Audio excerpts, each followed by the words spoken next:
Prophète Jimimbaya. Samuel va voir Dieu. Il dit Seigneur, ce peuple demande une autre juridiction dans la gestion du royaume. Ils ont refusé la théocratie. Ils ont exigé d'avoir un roi comme les autres nations. Je me sens rejeté. Ils m'ont rejeté. Dieu dit Samuel, reste calme. Tu vois dans ce que je viens de te dire là? Samuel, ce n'est pas toi qu'ils ont rejeté, mais c'est moi qu'ils ont rejeté. Écoute-moi très bien. Samuel n'était pas que Samuel en Israël. Samuel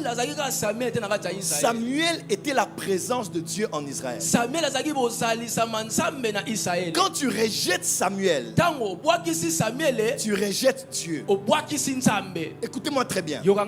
Sur le chemin de la destinée, tu auras beaucoup de relations. Et Dieu peut utiliser beaucoup de relations pour t'aider.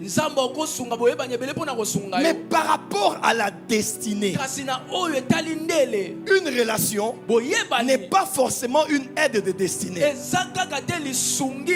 Tu peux avoir une bonne relation. Donne un peu d'argent, un peu de costume, un peu de cabello, un peu des unités qui t'aident de temps en temps. Dieu passe par n'importe qui. Mais une aide de destinée, c'est quelqu'un que Dieu a prévu depuis la fondation du monde.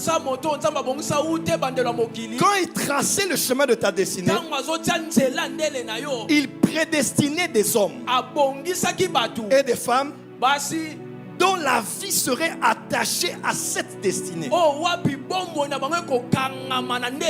ta destinée et eux font un.